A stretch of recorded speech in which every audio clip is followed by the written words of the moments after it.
All right, guys. It's snowing. Snow everywhere. I went out today for a family thing, and I had to put a beardy in a lay bin. So let's see if we got some eggs or not. That's all I gotta say. Hopefully, we got some eggs. Got the container here, ready to put some vermiculite in it, and let's go see what we got. So we didn't get any eggs today, but obviously I'll keep you guys updated. So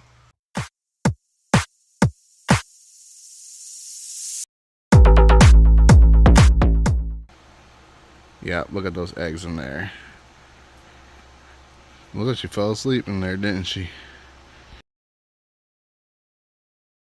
It's going to be a little bit vlog style, mainly because it's easier for me this way instead of setting up a camera and everything. So let's do it real quick. So here we go. Let's see. What up, what up?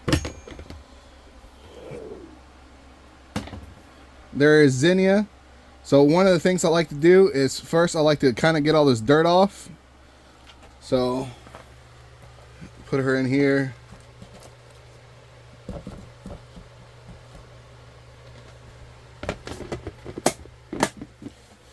So getting the dirt off is actually pretty important because I also like to weigh my dragons after they lay eggs to see how many eggs they laid and get kind of an overall weight of what she was before she laid her eggs. And the funny thing is, there's an egg right here. I guess she popped it out after the fact. It's infertile, so there's one egg. I already have the vermiculite tub ready. This one here could probably hold about 36 eggs, 40 eggs, so maybe I'll probably put 30 in there tops, but to give everything some room.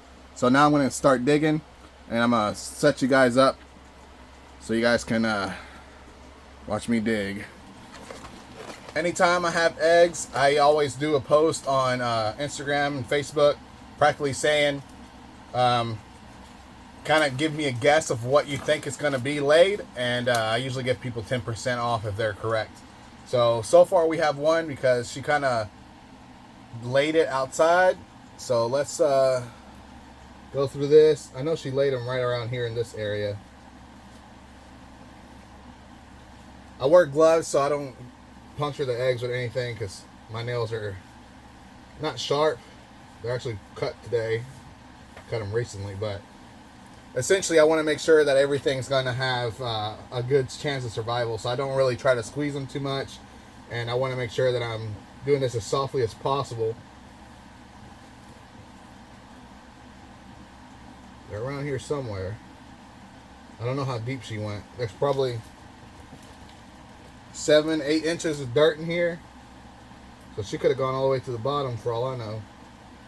There's actually 3 other dragons right now that are supposed to be laying any day now. She's been trying to lay for 2 days. Found them. Alright, found the eggs.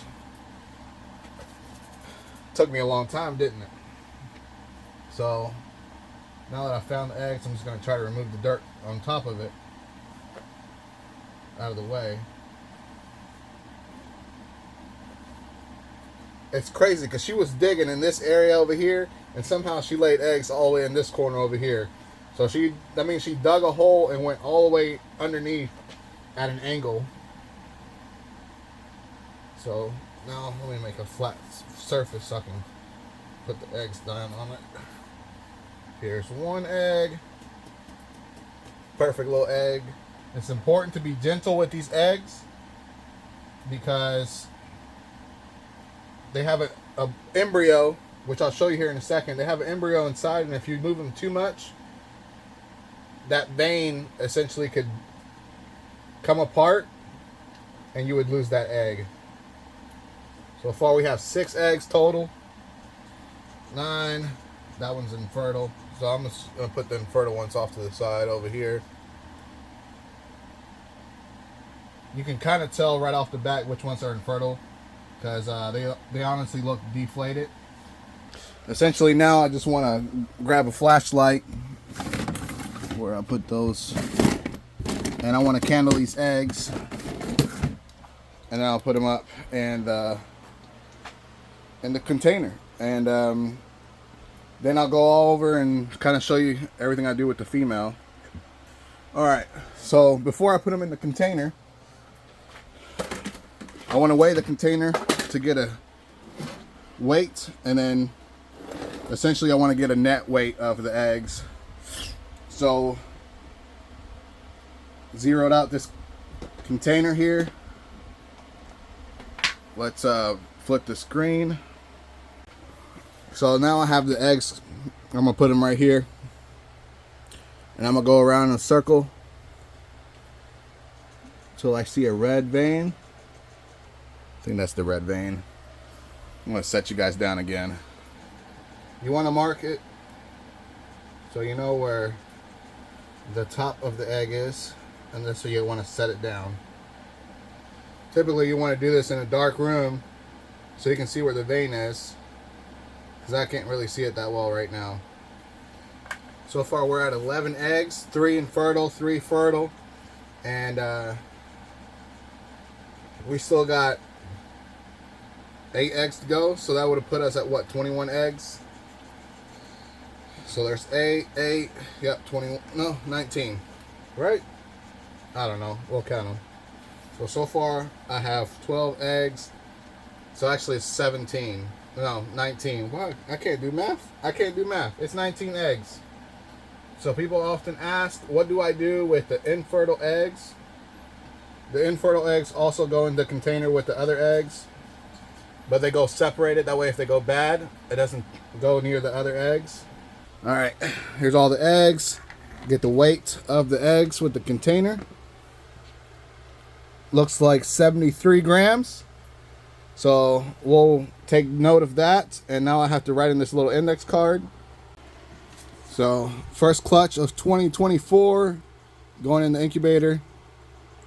This was Helios and Xenia. Put them to the side now.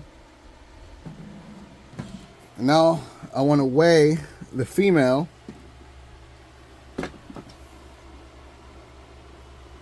So essentially what I do, since there's water in here, I can just take her out, put the lid back on, and she is 275 after laying. So I'm going to keep scrubbing this girl, get all the dirt off of her, and then I'm going to show you guys what I do after that. So now I'm going to go through these rat tubs and figure out where there is some rat pinkies, and we're going to feed off some rat pinkies. Look at that, first tub I opened. So I typically just give her one, and then that's just to kind of get a boost of calcium right off the bat. And then after that I just start feeding her real good, get her weight back up.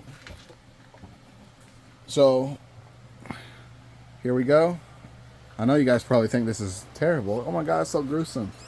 So why not just give them dubia roaches, you may ask? Well, dubia roaches actually don't have the same amount of calcium as a pinky rat does, because these have bones, right? So that's what they need. They need a boost of calcium right off the bat. So now I got to dust this with some calcium and give her even more calcium, and then we'll be done. Cool.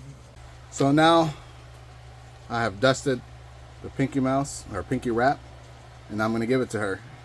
And the easiest way for me to do that is to put her in a separate container instead of doing it in her enclosure. That way, if it gets a little bit gory, I don't have to clean it up as much, because it's a lot easier to clean up a plastic container than it is to clean up an entire enclosure if she decides to walk around with it. So put these back. I don't know, I think I can put them back. What's happening? Alright, here we go.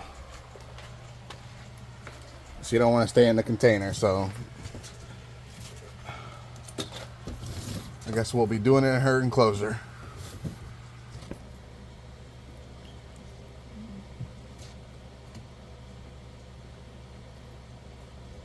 And just like that, she's had her first meal.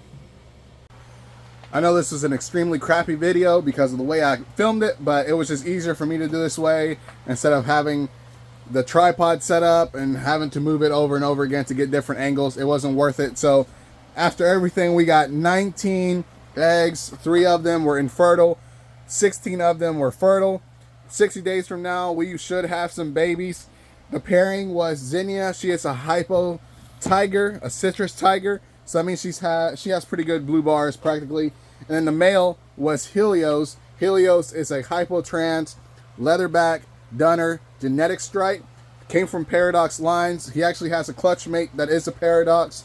And essentially that's what we want to get. We want to get some nice yellow bearded dragons. I do not care too much about the Paradox gene, but it's in there. So if we get some Paradox, awesome. If we don't, that's fine too.